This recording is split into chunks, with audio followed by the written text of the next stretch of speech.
राधे राधे, जय माता दी। हमारे चैनल पर आपका बहुत बहुत स्वागत है। आज हम बात करने जा रहे हैं कि किस प्रकार से सरलतम विधि से आप नवरात्रि का व्रत पूजन कर सकते हैं, बिना कलश स्थापना के, बिना जौ उगाए, बिना अखंड दीपक के, बिना कोई भी अधिक सामग्री के, एकदम सरल, एक बिल्कुल ही सरल विधि से। जो बच्चे कहीं बाहर रहते हैं और उनके पास सामग्री वगैरह उपलब्ध नहीं हो पाती है, किस प्रकार से नवरात्रि का व्रत और पूजन कर सकते हैं। यदि आपको डिटेल्ड और संपूर्ण विधि देखनी है तो उन सभी वीडियोस का लिंक आपको हमारे डिस्क्रिप्शन बॉक्स में मिल जाएगा, और फिर आप हमारे चैनल पर जाकर भी चेक कर सकते हैं। तो देखिए, सबसे पहले आपको एक चौकी पटा ले लें। आप अब आपके पास जो भी सुविधा उपलब्ध हो ना, वो आप ले सकते हैं। आपके पास कोई स्टडी टेबल वगैरह है, जहाँ पर भी आपके पास सुविधा हो, नहीं तो आप मंदिर में भी ये पूजन कर सकते हैं। वहाँ पर एक लाल रंग का वस्त्र बिछाकर सर्वप्रथम गणेश जी को आप चावलों के ऊपर विराजमान कर लें। अगर आपके पास गणेश जी ना हो तो आप सुपारी से भी गणेश जी बना सकते हैं। सुपारी भी ना हो तो मिट्टी का जो मिट कोई बाहर आप जाएंगे ना, तो मिट्टी का डला होता है, कोई चिकनी मिट्टी का डला होता है, उसके ऊपर आप कलावा लपेट कर उससे भी गणेश जी बना सकते हैं। उसके बाद हम हल्के से चावल से अष्टदल कमल बना लेंगे। यहाँ पर मैंने बहुत बड़ा अच्छा अष्टदल कमल नहीं बनाया, एक बार नॉर्मल सा अष्टदल कमल बना के दिखाया है, ताकि कोई भी आसानी से उसे बना सके।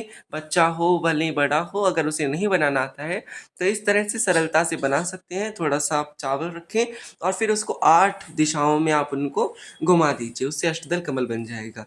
इधर आप धूप दीप को विराजमान कर ले, साथ ही साथ देवी की प्रतिमा, फोटो, चित्र जो भी आपके पास उपलब्ध हो, आप वो विराजमान कर सकते हैं। कुछ भी उपलब्ध नहीं है तो आप फोटो का प्रिंट आउट निकलवा के गूगल से वो भी यहाँ पर आप विराजमान कर सकते हैं। अब हमने वापस थोड़े से अक्षत रख के देवी की दाईं और दोबारा अष्टदल कमल बनाए हैं। इस पर हम एक कलश रखेंगे। आपके पास कोई भी छोटा बर्तन हो, कलश हो, तो आप कलश का प्रयोग कर सकते हैं। नहीं तो आपके पास गिलास होगा, कोई ग्लास वगैरह होता है ना, उसका भी इस्तेमाल आप कर सकते हैं। यदि आपके पास कलश हो, छोटा बड़ा कैसा भी हो, इसमें कोई आपत्ति नहीं है, आप उस कलश का इस्तेमाल कर सकते हैं। नहीं तो ग्लास आदि का भी यदि मजबूरी हो तो आप इस्तेमाल कर सकते हैं। यहाँ पर हम इसके कंठ में कलावा बांधकर इसके ऊपर हम रोली से स्वास्तिक बना लेंगे। इसके बाद अब हम इस कलश को अष्टदल कमल के ऊपर विराजमान करेंगे। उसके बाद हम कलश को कंठ तक जल से भर देंगे। फिर हम कलश के ऊपर एक पूर्ण पात्र रखेंगे। आपके पास कोई भी कटोरी वगैरह, जो भी आपके कलश या ग्लास के ऊपर अच्छे से फिट आ जाए, उस कटोरी पे भी आप हल्दी कुमकुम के टीके लगाकर उसके चावलों से या फिर कोई भी अनाज, खड़ा अनाज आपके पास उपलब्ध हो, उससे आप उसे भरकर उसके ऊपर एक सुपारी रख दें। इस प्रकार से आप सरलता से भी कलश स्थापना कर सकते हैं। अब हम दीपक प्रज्वलित करेंगे और धूप प्रज्वलित करेंगे।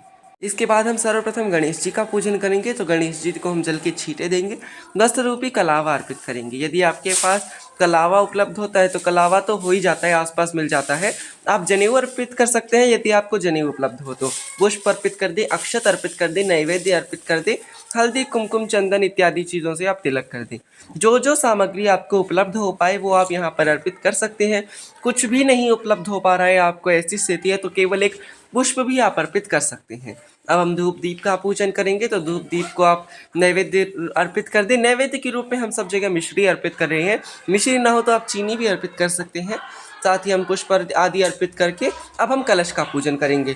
कलश के पूजन के लिए भी इसी प्रकार आप जल के छींटे दे, वस्त्र रूपी कलावा अर्पित करें, हल्दी कुमकुम चंदन इत्यादि से आप यहाँ पर छींटा दे दें, और अक्षत नैवेद्य आप यहाँ पर अर्पित कर दें। आप फल भी सभी को अर्पित कर सकते हैं, नहीं तो आप एक स्थान पर भी फल अर्पित कर सकते हैं। अंत में हम देवी का पूजन करेंगे। तो देवी का भी पूजन इसी प्रकार से किया जाता है। जो पूर्ण विधि होती है उसमें देवी का षोडशोपचार पूजन किया जाता है, किंतु आप सरलता से देवी का नॉर्मल पूजन कर सकते हैं। देवी को आप लौंग बताशा ज़रूर चढ़ाएं। एक लौंग, एक इलायची और एक बताशे का भोग आपको ज़रूर अर्पित करना चाहिए। इसके अलावा कुछ भी उपलब्धि हो पाए ना हो पाए, एक लौंग, बताशा और एक इलायची ये आपको ज़रूर अर्पित करनी है। आपको यदि पान मिलता है तो आप पान भी अर्पित कर सकते हैं। पान का पत्ता मिलता है तो पान के पत्ते पर एक सुपारी, एक लौंग, एक इलायची और एक बताशा रखकर भी आप अर्पित कर सकते हैं। ड्राई फ्रूट्स आपके पास हो तो आप ड्राई फ्रूट्स अर्पित कर सकते हैं। साथ ही साथ अगर आपको कोई भी फल उपलब्ध हो जाते हैं तो आप वो फल भी यहाँ पर अर्पित कर सकते हैं। साथ ही हमने यहाँ पर एक सुपारी, एक बताशा और लौंग इलायची अर्पित की है। आदि आपके पास पान का पत्ता ना हो तो आप ऐसे अर्पित कर सकते हैं, नहीं तो पान के पत्ते के साथ भी अर्पित कर सकते हैं। जो हमने कलश पर सुपारी रखी है उसके स्थान पर आप सिक्का भी रख सकते हैं, 1 रुपए का, 2 रुपए का, आप वहाँ पर सिक्का भी रख सकते हैं। अब अंत में आप पूजा में दक्षिणा अवश्य अर्पित करें, 10 रुपए, 5 रुपए ज़रूर चढ़ाएं।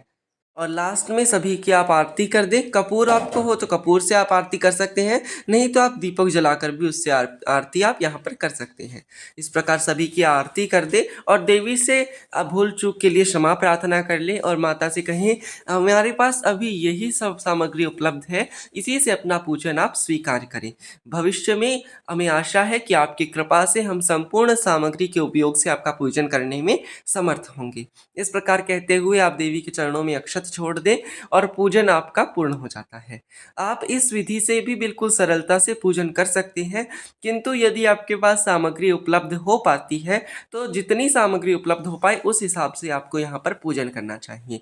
यदि आपको और सामग्री और पूजा से रिलेटेड वीडियो देखनी है तो मैंने कहा उनका आपको लिंक डिस्क्रिप्शन बॉक्स में मिल जाएगा। राधे राधे, जय माता दी।